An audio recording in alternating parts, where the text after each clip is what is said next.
गडचिरोली जिल्ह्यात सिरोंचा तालुका हा मिरची उत्पादक तालुका म्हणून ओळखला जातो। या तालुक्यात मोठ्या प्रमाणात मिरचीचं उत्पादन घेतलं जातं। ही मिरची थेट हैदराबाद वारंगलपासून नागपूरसह मुंबईपर्यंत जाते। मी सध्या याच मिरचीच्या शेतामध्ये आपण बघू शकता लाल मिरची आहे आणि अत्यंत चांगल्या प्रतीची मिरची म्हणून ओळखली जाते। 4 जातीच्या मिरचीचं उत्पादन या भागात घेतलं जातं। दीपिका मिरची आहे, 341 आहे आणि इंडिका। आता ही जी मिरची आहे ही 341 जातीची मिरची आहे आणि ही मिरची खायला अत्यंत चविष्ट असते आणि तेज असते असं म्हटलं जातं। या तालुक्यामध्ये बहुतांश ठिकाणी मिरचीचं उत्पादन आहे। मिरचीचं उत्पादन अशा पद्धतीने आता ही मिरची तोडणं झालेलं आहे, वाळायला ठेवलेली आहे आणि आता ही वारंगलच्या नागपूरच्या बाजारात नेली जाईल। सगळ्यात महत्त्वाचं म्हणजे या मिरचीला जो भाव आहे हा भाव कमी मिळत आहे। उत्पादन जेवढं उत्पादनासाठी खर्च येतो त्याच्या तुलनेत भाव कमी असल्यामुळे शेतकरी मिरची उत्पादक शेतकरी हा संकटात सापडलेला आहे। 2 वर्षापूर्वी 2023 मध्ये 20 ते 25 ते 30 हजार रुपये भाव होता।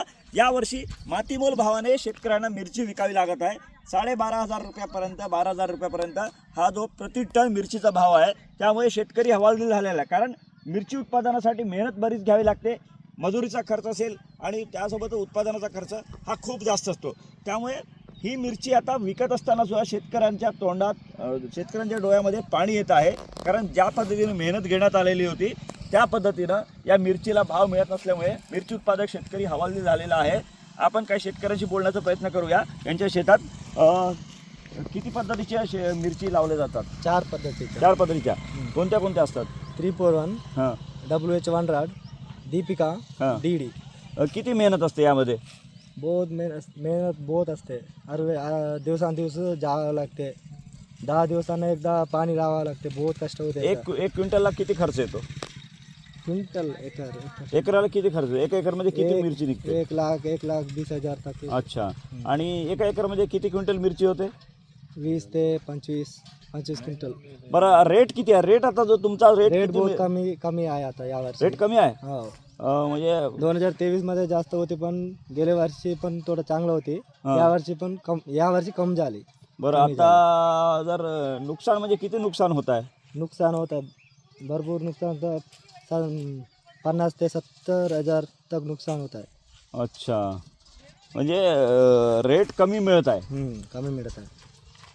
सरकारकडनं म्हणजे रेट कमी मिळत असं हे सांगत आहेत।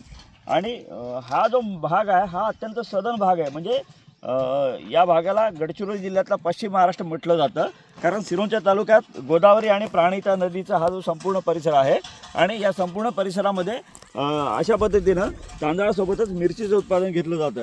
त्यामुळे शेतकऱ्यांना म्हणजे नगदीचं रोखीचं पीक आहे। गडचिरोली जिल्ह्यातला हा सिरोंचा एकमेव तालुका ज्या ठिकाणी अशा पद्धतीचं रोखीचं पीक घेतलं जातं। मात्र आता मिरचीचा हा जो भाव आहे हा कमी असल्यामुळे शेतकरी हा हवालदिल झालेला आहे आणि त्यामुळे सरकारनं या ठिकाणी काहीतरी त्यांच्यासाठी वेगळं पॅकेज द्यायला पाहिजे अशी शेतकऱ्यांची मागणी आहे। महेश तिवारी, न्यूज 18 लोकमत, गडचिरोली।